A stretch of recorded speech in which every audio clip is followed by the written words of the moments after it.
into real economic growth and job creation in Africa.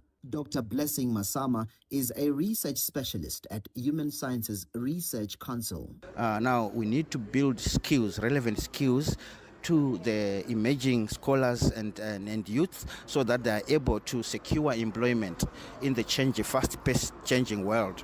So in addition, we need to create proper funding channeled to build startups for job creation and economic growth. Job creation will increase GDP and reduce unemployment.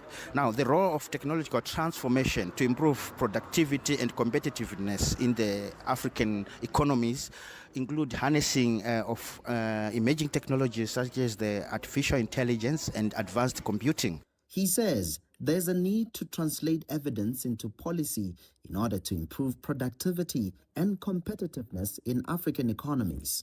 In terms of how we can improve research from young scholars for better influence government economic policy and development planning, we need to improve translation of evidence into policy and let them be part of the policy making process.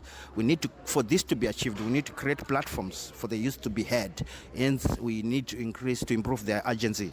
But how can research from young African scholars better influence government economic policy and development planning? Economist Dr. Thami Ngubeni shares her perspective. Education is not bad. Let me tell you why. Education changes the way you think. It reprograms the way you take critique.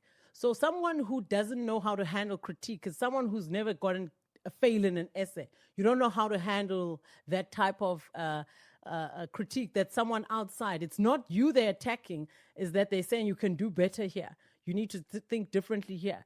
You can improve here. I think when you look at the stats as well, though unemployment in South Africa is at 12.5 million and 3 million discouraged work seekers, the lowest portion of the population that's unemployed are those that have a post-matric qualification, i.e. you either have a 3-year degree or a 3-year diploma degree equivalent.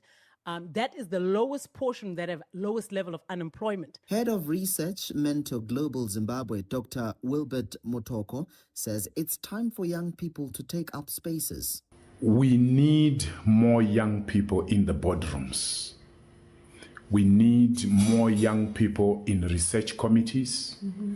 We need more young people in the training rooms of universities, of NGOs, of governments, of private companies. For Channel Africa News, I'm Innocent Samosa in Johannesburg, South Africa. African enterprise meets global opportunity.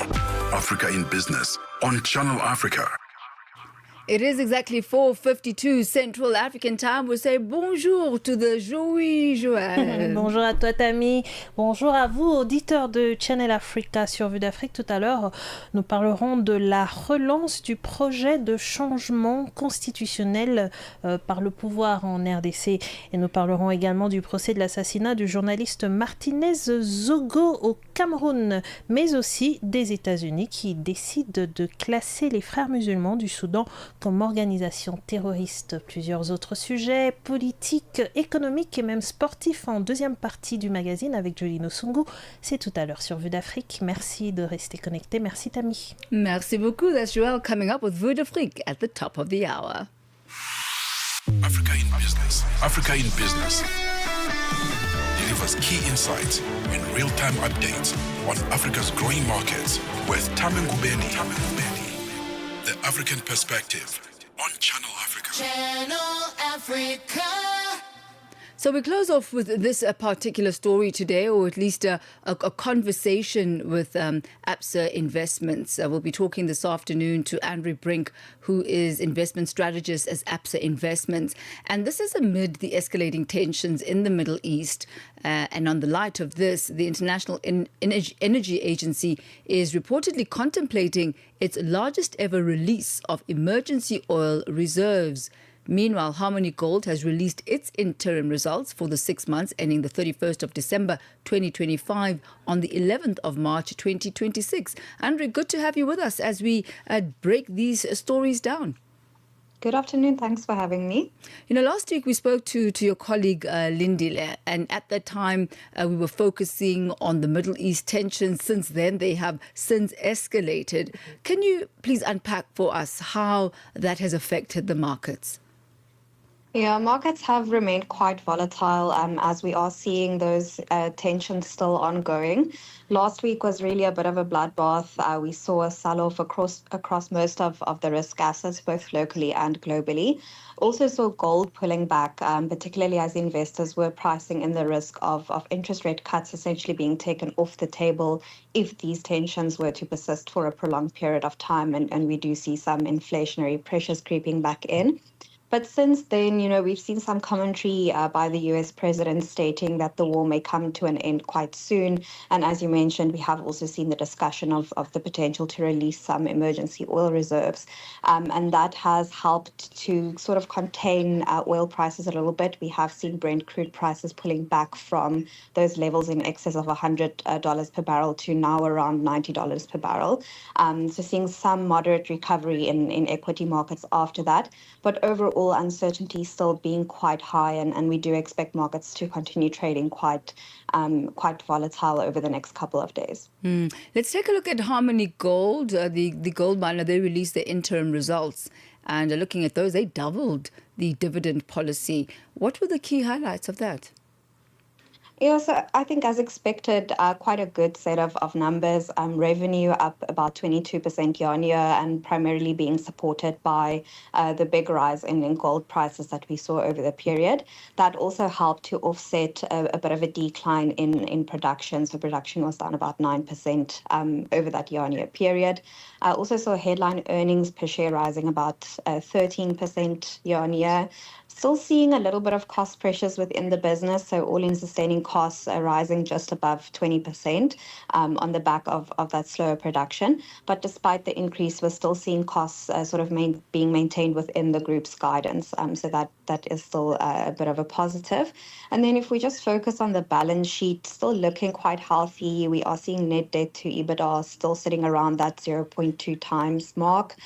Still seeing robust liquidity levels, very strong free cash flow generation, which also allowed the group then to deliver a record dividend of 530 cents per share. So quite a big positive on that front as well. And then just in terms of the outlook, saw gold production guidance for the year being reaffirmed between 1.4 and 1.5 million troy ounces.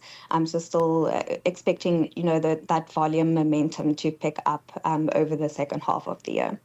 And looking ahead, what are the other economic releases investors are watching for this week?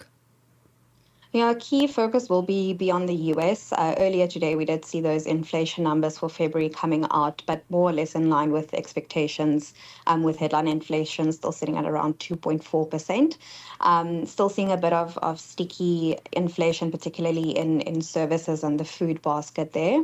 But of course, looking forward, a key risk would be if we see these oil prices being sustained at higher levels, and we see a subsequent resurgence in inflation, that could also affect, monetary policy pathway going forward across the globe as well.